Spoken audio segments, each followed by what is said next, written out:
5 जुलाई को सीएम जयराम ठाकुर का बिलासपुर दौरा, जनता को देंगे करोड़ों की सौगात, 15 विभिन्न परियोजनाओं का करेंगे उद्घाटन।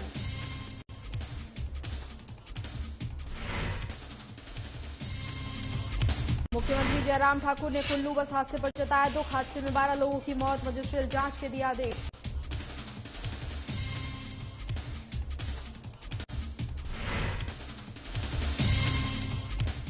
शिमला प्रतिनिधिमंडल ने राज्यपाल से की मुलाकात, अर्धसैनिक बलों के मुद्दे पर हुई चर्चा, जवानों के शहीद होने पर परिजनों को 1 करोड़ देने की मांग।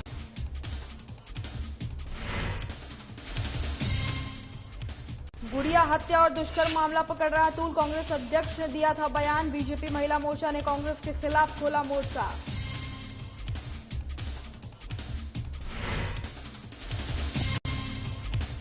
शिमला में नियमितीकरण की मांग को लेकर हल्ला बोल, पंचायत वेटरनरी कर्मचारियों ने खोला मोर्चा, सरकार को दिया 10 दिन का अल्टीमेटम।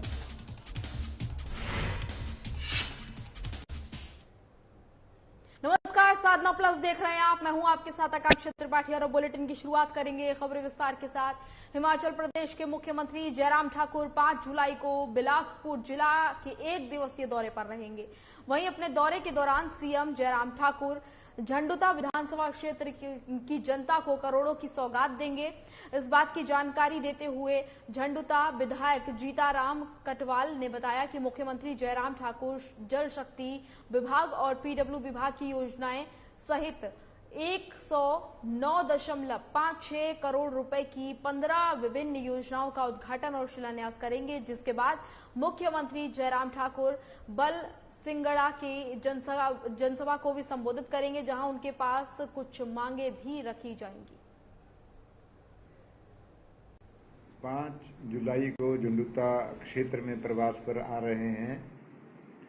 कुल 109.56 करोड़ की योजनाओं का उद्घाटन शिलान्यास करेंगे, जिनमें मुख्यतः झंडुता में क्वार्टर हैं हेल्थ डिपार्टमेंट के 6, उनका उद्घाटन लोकार्पण, और गवर्नमेंट पॉलिटेक्निक कलोल उसका भी शुभारंभ करेंगे, और भवनों का जो बॉयज गर्ल्स हॉस्टल हैं, एडमिनिस्ट्रेटिव ब्लॉक है, उसका उद्घाटन करेंगे। उसके बाद 4 सड़कें हैं, उनका लोकार्पण करेंगे, और 3 परियोजनाएं ऐसी हैं जिनका वो शिलान्यास करेंगे। मुख्यमंत्री जयराम ठाकुर ने आज कुल्लू जिले की रेंज घाटी के सेंसर के पास हुई बस दुर्घटना पर गहरा दुख व्यक्त किया है। इस हादसे में 12 लोगों की मौत हो गई थी और कई सारे यात्री घायल हुए थे। बताया जा रहा है कि ये बस सेंसर से कुल्लू जा रही थी। मुख्यमंत्री ने प्रधानमंत्री राष्ट्रपति राहत कोष से आपको बता दें कि मृतक के परिजनों को 2-2 लाख रुपए और घायलों के परिजनों को 50,000 रुपए की मदद राशि देने की बात कही है। प्रधानमंत्री नरेंद्र मोदी का इस बात पर आभार उन्होंने व्यक्त किया है। सीएम जयराम ठाकुर ने कहा कि मृतकों के परिजनों को 5-5 लाख रुपए की सहायता राशि दी जाएगी। इसके साथ ही उन्होंने कहा कि दुर्घटना के कारणों की जांच भी की जाएगी। मजिस्ट्रियल जांच के लिए आदेश दे दिए गए हैं और अतिरिक्त जिला दंडाधिकारी पूरी घटना की जांच करेंगे। एक प्राइवेट बस का एक्सीडेंट हुआ है ये, और इसमें 15 लोग सवार थे। सुबह 8:15 बजे के करीब, और 15 लोगों में से 12 लोगों की दुखद मृत्यु हुई है इसमें, और उसके बाद 3 लोग जो घायल हैं उनका हॉस्पिटल कुल्लू में ट्रीटमेंट चल रहा है। सुबह जैसी सूचना मिली तो मैं उस वक्त हैदराबाद था, और हैदराबाद से बस उस वक्त हम निकल रहे थे, और मैंने आदेश प्रशासन को उसी वक्त दे दिए थे कि तुरंत वहाँ पर रिलीव के लिए, रेस्क्यू के लिए जो भी बेस्ट पॉसिबल जो किया जा सकता वो करने की कोशिश करें। और लेकिन फिर भी उसके बावजूद थोड़ा सा इसमें विलम्ब हुआ, जिसके कारण लोगों की जीवन को नहीं बचा पाए। इस बात का हमको दुख है। और जहाँ 3 लोग जो घायल हैं उनका ट्रीटमेंट कुल्लू में चल रहा है, और उसमें बताया गया है कि 2 लोग जो है वो आउट ऑफ डेंजर हैं, एक को चोट लगी है ज्यादा। प्रदेश के अर्धसैनिक बलों के मुद्दे को लेकर एक्स पैरामिलिट्रिक फोर्सेज मार्टीरियस वेलफेयर एसोसिएशन के लीगल प्रतिनिधि मंडल ने राज्यपाल राजेंद्र विश्वनाथ से मुलाकात की है राजभवन भवन जाकर और ज्ञापन इनको सौंपा है, जिसमें प्रदेश के अर्धसैनिक कल्याण बोर्ड की गठन करने के साथ ही जवानों के शहीद होने पर उनके परिजनों को 1 करोड़ रुपए देने की मांग की है। साथ ही प्रदेश के सभी जिला स्तर पर भी अर्धसैनिकों के लिए अलग अलग से डिस्पेंसरी खोलने के लिए और पेंशन देने का भी आह्वान किया है। आज जो है महामहिम गवर्नर साहब से मिले पैरामिलिट्री वेटरन्स, किस लिए कि भाई जो आए दिन शहीद हो रहे हैं तो उन शहीद परिवारों को कम से कम शहादत में भेदभाव ना हो। कम से कम जिस जवान ने देश के लिए सुप्रीम सेक्रीफाइस किया तो कम से मिनिमम 1 करोड़ रुपया उसके परिवार को समान राशि मिलनी चाहिए। राज्य सरकार का काम आपने देखा, सैनिक कल्याण बोर्ड हर जगह फोर्स सेना के लिए बड़े भाई हमारे, लेकिन अर्धसेना आधे अधूरे ठगे से सुविधाओं से महरूम। हम चाहेंगे कि डिस्ट्रिक्ट लेवल पे अर्धसैनिक कल्याण बोर्ड का गठन हमने महामहिम को कर। हिमाचल प्रदेश के कोटखाई में गुड़िया निर्मम हत्या और दुष्कर्म मामला 5 साल बाद फिर से गरमाता हुआ नजर आ रहा है। हिमाचल प्रदेश कांग्रेस अध्यक्ष प्रतिभा सिंह द्वारा गुड़िया मामले को छोटा मामला बताने पर बीजेपी महिला मोर्चा ने उनके खिलाफ मोर्चा खोल दिया है और प्रदेश भर में धरना प्रदर्शन किए जा रहे हैं। वहीं रविवार को बीजेपी महिला मोर्चा की प्रदेश अध्यक्ष रश्मिधर सूद गुड़िया के गांव शिवगिरी पहुंची और वहां पर उनके माता पिता से उन्होंने बातचीत की। उनसे बात करते हुए एक वीडियो भी जारी किया है, जिसमें गुड़िया के पिता ने प्रतिभा सिंह के बयान को दुर्भाग्यपूर्ण करार दिया है। प्रतिभा सिंह जी, झूठ पे झूठ आप कहती हैं। उस परिवार के मध्य आज हम हैं। आपने कहा कि एक मामूली सी बात है। ये मामूली सी बात होती तो पूरा प्रदेश जो है वो चक्का जाम नहीं करता और वो सड़कों पे नहीं उतरता, सीबीआई की डिमांड नहीं करता। आपने तो कहा कि आप यहाँ पर आई और पिताजी कह रहे हैं कि 7 दिन के बाद आप आई और पूरी भारतीय जनता पार्टी यहाँ पर पहले दिन ही आई। कितना अंतर है आपकी महिलाओं के प्रति सोच में और भारतीय जनता पार्टी की सोच में। गुड़िया मामले पर कांग्रेस अध्यक्ष के बयान के बाद लगातार राजनीति गरमा रही है। शिमला ग्रामीण विधायक विक्रम आदित्य सिंह ने बीजेपी महिला मोर्चा पर मामले पर राजनीति करने के आरोप लगाए हैं। पिछले दिनों से ही बीजेपी महिला मोर्चा पूरे प्रदेश में इस मामले को सड़कों पर लेकर आई है और प्रतिभा सिंह से माफी की मांग कर रही है। हालांकि प्रतिभा सिंह का कहना है कि उनका बयान तोड़ मरोड़ कर पेश किया गया है। महिला नेत्रियां जिस तरीके से प्रदेश में गुड़िया कांड का राजनीतिकरण कर रही है और पिछले कल उनकी एक नेत्री गुड़िया प्रकरण में उनके परिवार से मिलने उनके घर कोटगढ़ में कोटखाई में गई है, मैं समझता हूं कि ये बहुत दुर्भाग्यपूर्ण है।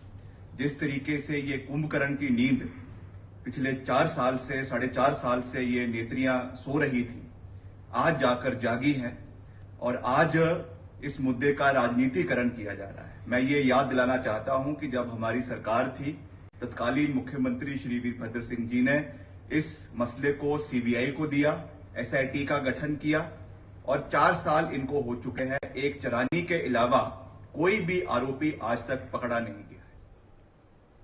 कुल्लू सेंज घाटी में हुई निजी बस दुर्घटना पर कैबिनेट मंत्री सुरेश भारद्वाज ने दुख जाहिर किया है। सुरेश भारद्वाज ने बताया है कि हादसे में 12 लोगों की मौत हो चुकी है, जबकि 3 घायलों का अस्पताल में लगातार इलाज चल रहा है। बस में कुल 15 लोग सवार थे, ये जानकारी मिल रही है, जिन्हें निकाल लिया गया है, रेस्क्यू किया गया है, जिसमें काफी देर लग गई। हादसे की जगह में आज सुबह ही लैंडस्लाइड हुआ था। चालक ने रिस्क लेकर बस को निकालने की कोशिश की, जिस वजह से बड़ी दुर्घटना हो गई। प्रशासन मौके पर है और पीड़ितों को हर संभव मदद दी जा रही है।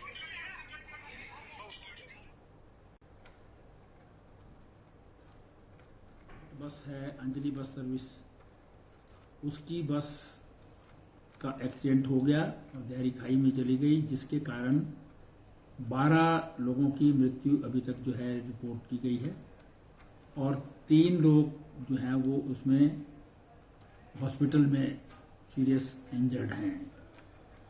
कोशिश और की जा रही है कि भी कहीं दबे हुए तो नहीं है और देखने के लिए, लेकिन जो इन्फॉर्मेशन है उसके मुताबिक 15 ही लोग उसमें बताए जा रहे हैं। नियमितीकरण की मांग को लेकर प्रदेश भर में पंचायत वेटरनरी कर्मचारियों ने शिमला पशु निदेशालय में हल्ला बोल दिया है। सोमवार सुबह ही कर्मचारियों ने निदेशालय के बाहर धरना प्रदर्शन किया और सरकार को जल्द नियमितीकरण करने और मानदेय बढ़ाने की मांग की है। साथ ही कर्मचारियों ने सरकार को 10 दिन का अल्टीमेटम भी दिया है। अगर 10 दिन के अंदर उनकी मांगों को नहीं माना जाता है तो प्रदेश भर में डिस्पेंसरी में ताले लगाकर अनिश्चितकालीन तक हड़ताल पर जाने की चेतावनी दी गई है।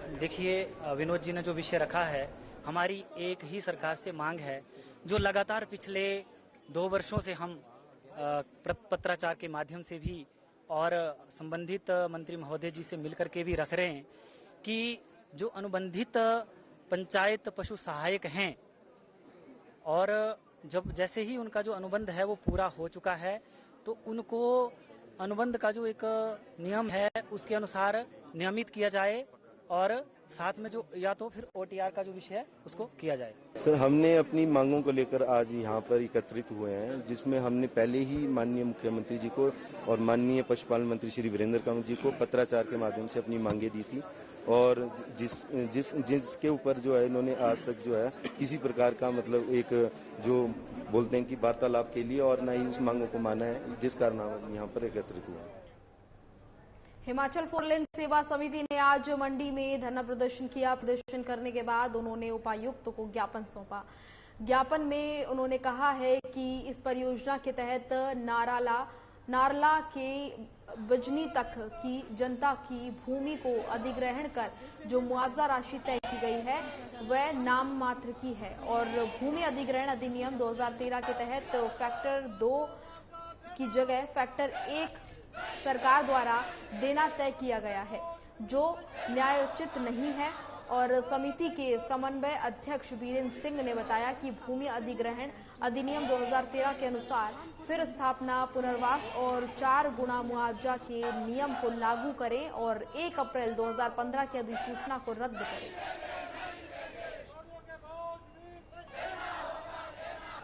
देख ही रहे हैं सैकड़ों की संख्या में किसान आज सड़कों पे उतरे हैं। इसका मुख्य कारण ये जो हमारा मंडी पठानकोट जो 4 लेन है ये प्रस्तावित है, इसका चौड़ीकरण का जो सड़क का निर्माण का जो कार्य चला हुआ है, इस निर्माण हेतु सरकार ने हमारी जमीनों का अधिग्रहण किया हुआ है। जो अधिग्रहण किया हुआ जो मुआवजा है जमीनों का सरकार द्वारा बहुत ही कम किया गया है, इसकी हम कड़े शब्दों में निंदा करते हैं। आज हमने डीसी महोदय के माध्यम से हमने प्रदेश सरकार को ज्ञापन सौंपा और अपनी मांगे रखी और डीसी साहब ने कहा कि हम प्रदेश सरकार के समक्ष आपकी पॉजिटिविटी के साथ आपकी मांगे रखेंगे।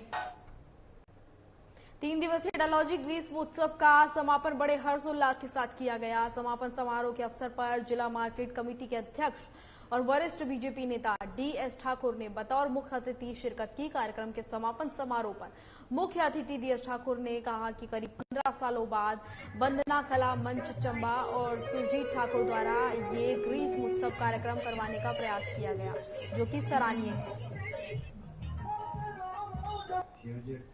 सुरजीत ठाकुर जी की पूरी टीम हमारे बीच में, माननीय डीएफओ डलहौजी, साथ में हमारे मंडल सुरजीत ठाकुर जी, जिनके सौजन्य से आज यहाँ डलहौजी में समर फेस्टिवल हुआ।